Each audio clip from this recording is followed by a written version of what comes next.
Alright, Shalom Akim. Before I begin, I want to start out by giving all praises, honor, and glory to Yahweh, Bahashem, Yahushai, Bahashem, Rakakwadash.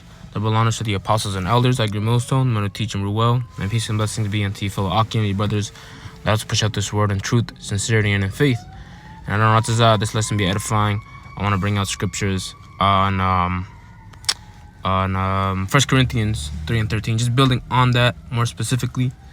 Alright, because I was just thinking about pondering more so on the scripture in itself and how I'm just read it. This is I have it written down already. This is 1 Corinthians 3 and 13. Every man's work shall be made manifest, for the day shall declare it, because it shall be revealed by fire, and the fire shall try every man's work of what sort it is.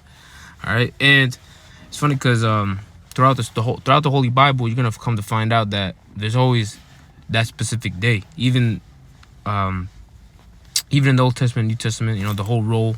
All right, but that day, because when I read that scripture, immediately I thought of what? Revelations, the first chapter.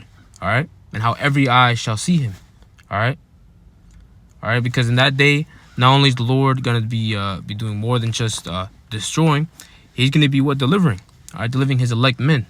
All right, and you really, brothers really have to think about what it's gonna take, all right, to really reach that milestone, all right, or that millstone, to play on words.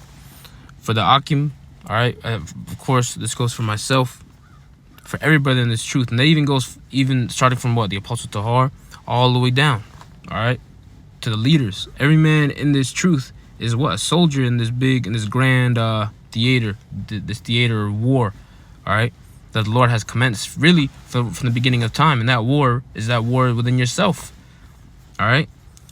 And that day, of course, that day referring to Yahushai, but also the day of adversity, the day of affliction. And that day really occurs at every moment in our very life. And the reason why is because, hey, that's what the scriptures tell you, to constantly endure. All right, and those will actually go into that chapter and more specifically, only one verse. All right, but I'm gonna read it again. 1 Corinthians 3 and 13. Every man's work shall be made manifest, for the day shall declare it, because it shall be revealed, by fire, and the fire shall try every man's work of what sort it is. And I also want to make the point as well that it's more than just the Lord testing our mettle, so to speak, right? And the Lord just testing us to see, of course, if we're gonna stand with Him or not, within and throughout all the troubles that's gonna befall us. All right, but it's more than just that, man. All right, there's many reasons as to why. As a matter of fact, it's part of the battle to find out and understand why the Lord is putting these things on you.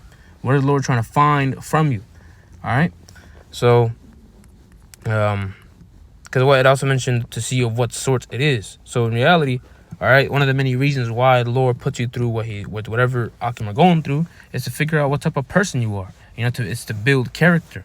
All right, and that's the main important thing that I wanted to harp on, that to build character, to see what sort that he is. All right, so I also have the Greek word on the blue letter for the word. I just had it. Sort. All right, in 1 Corinthians 3 and 13, and play it out loud. Strong's G 3697. Hapoias. Hapoias. So that's the Greek word for sort, meaning of what sort or quality, what manner of, such as whatsoever, or what manner of man. That's a pretty good one. What manner of man. All right, basically like a definement, like what defines you. What kind and specialty this man thrives in. Because of course on the left hand side you have men that thrive on different types of left hand spirits. All right, you have men that thrive on thievery. You have men that thrive on adultery. Men that thrive and literally get off at different types of sexual immorality. All right, but here it is. The Lord has set up different offices for the men of the Lord. All right, so you have wicked offices, that wicked men, and a lot of it, all right, they're thriving in that left hand office. Now here it is on the right hand side. All right, the Lord has sorted out different men with different sorts and abilities. All right, that Akim can thrive on. All right, that do thrive on. All right, men that are more well versed in prophecy. All right, which really, as we all should be, especially now, this being the year. All right, that all prophecy comes to pass. All right, and we're closing in on that year as well. So, you have men that thrive on going into the secular history, right? Men that can also go to pretty much going into the media and digging even more, layers upon layers. Akim are well versed in that and also talented. All right, and the scriptures speak upon that, man, as well. All right, about not hiding it, not putting it under a napkin. All right, because what the Lord has given all men gifts of whether sort it is. All right, but those things you best believe are going to be revealed by the things that we go through, and those things are always accelerated by Yahweh Bashem Yahushai. All right, that's just how it works. All right, always. This is Sirach 2 and 4. Whatsoever is brought upon thee, take cheerfully, and be patient when thou art changed to a low estate. All right, and why is that? Because that's the time when the Lord is most closest to you. All right, when you're in that low estate, you know what I'm saying, you have that cloud above your heads, as they say, as the saying goes, where it's a balance in a manner. All right, it's a balance, because sometimes the people around you and the people in the world anyway, they're in this like numb, not numb, but they're in like a dystopian type of happiness. And here it is, we know the truth. Sometimes Akim are happy, but most of the time you're not gonna see a smile on our face. And why is that? Because not only do we hold this knowledge, we just know what's coming. And of course, because the Lord constantly has to test our mettle to keep us in check. All right, so that way we're not judged with the world. But not to stray too much off topic, but the Lord brings us to these low estates, and the reason why is because He needs to know if we're acceptable or not. Of course, the Lord knows. All right, but this is part of a story. This is part of that huge outline, this grand course the Lord has been putting us through. I'm gonna keep reading. 5th verse. It says, "For gold is tried in the fire, and acceptable man in the furnace of adversity." All right. So in order to be really in this thing, you have to be acceptable, man, and onto Yahweh Bashem Yahushai. All right. You gotta remember these entities, the powers whom we serve, they're consistently watching us since birth. All right. Now the Lord is more closest to us. So you best believe the Lord is going to send Satan, right, the top angel on the left-hand side, to literally be the embodiment of the left-hand side, all right, to do his thing in that day of adversity, all right, to find out of what sort he is, to find out if he can even take it cheerfully and to be patient, right, because the adversity doesn't last forever. The good times doesn't last forever, but neither does the adversity. All right, so I'm gonna go on to Job, because it's a perfect example, because we're actually likened unto him on this side. All right, this is Job 2 and 9. It says, "Then said his wife unto him, Dost thou still retain thine integrity? Curse the Most High and die." Because of course, if you read the whole story, all right, Job was catching hell. Of course, he was known as an upright man. All right, a man that had a lot of substance, had a lot of possessions. All right, and one by one, the Lord took it from him. He caught hell. All right, he did what he had to do. And guess what? He remained patient, and he remained loyal to Yahweh Bashem Yahushai. 10th verse, "But he said unto her, Thou speakest as one of the foolish women speaketh. What? Shall we receive good at the hand of the Most High, and shall we not receive evil? And all this did not Job sin with his lips." You see? So that's important right there. That phrasing, that what Job said, shall we receive good at the hand of the Most High, and shall we not receive evil? All right? And you best believe that evil, meaning bad time, that bad time, of course, it's not going to feel good. All right? This should be almost a rhetorical question. It just answers itself. So, and you see, and the reason why is because, again, going back to the first scripture we started with, of course, 1 Corinthians 3 and 13, all right?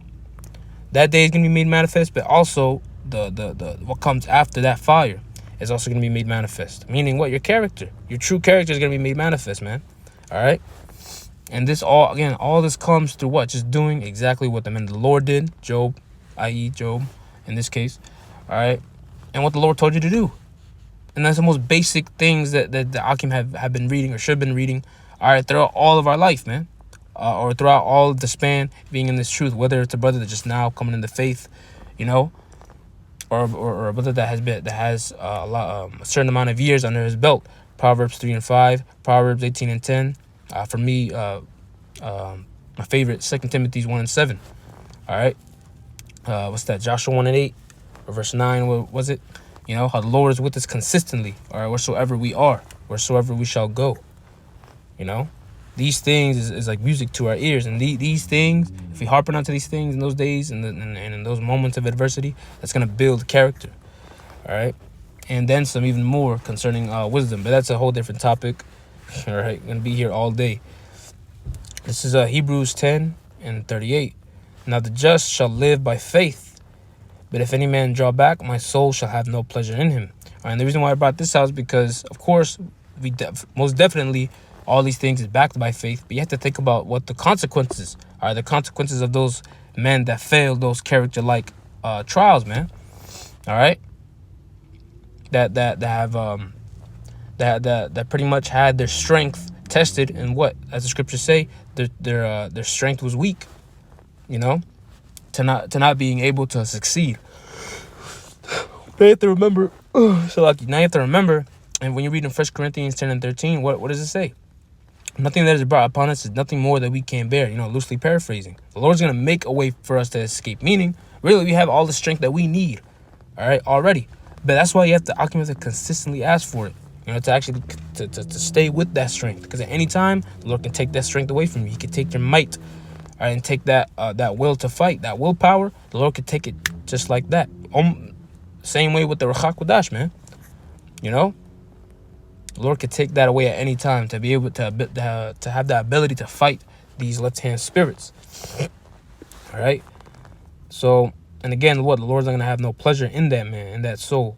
39th verse. But we are not of them who draw back unto perdition, which means destruction, but of them that believe to the saving of the soul. All right, and the saving of the soul, all right, the kingdom of heaven also, the things that we're going to receive that the Lord hath promised, none of those things is going to come by a gift. It's not just going to be given to you. The kingdom of heaven is not going to be just given to you. All right. Or we have to go through those straits. You can read about that in 2nd Ezra, the 7th chapter, man. All right, the Lord set these things up for a reason. Matthew the 7th chapter, the straight gate. All right. This is Acts, and you know, the last scripture. Pretty much made my point, all right? But this is also a part of, again, with the trials and tribulations, the testing of our faith, sure, but also character building as well. This is Acts 14 and 22, confirming the souls of the disciples and exhorting them to continue in the faith, and that we must, through much tribulation, enter into the kingdom of the Most High, Yahweh B'Hashem Yahweh Shai. All right, so that was required. That is pretty much the... You know, this is things that we learn, of course, first and foremost, when you first come into this faith. Every man and woman, even woman on this earth catches hell. All right, but it's a different holy hell. It's a different separate hell or adversity that men of the Lord must go through, because what is specially tailored for you. All right, for you to overcome the things that maybe have caused you, things that have caused you trauma, or things that have caused you to trip up, through the spirit, And the Lord's going to make you go through that, because what the Lord called us more than conquerors, man. All right, through the spirit and power of Yahweh B'Hashem Yahweh Shai. So, Adonatazah, Akim are edified. With that, I'm going to close out by giving all praise, honor, and glory to Yahweh B'Hashem Yahweh Shai, B'Hashem Ruach HaKodesh, double honors to the apostles and elders. I agree most on. I'm going to tell us this truth. All right, the men who rule well, and peace and blessings be unto you, full of Akim, your brothers that also push out this word and truth, sincerity, and faith. Shalom.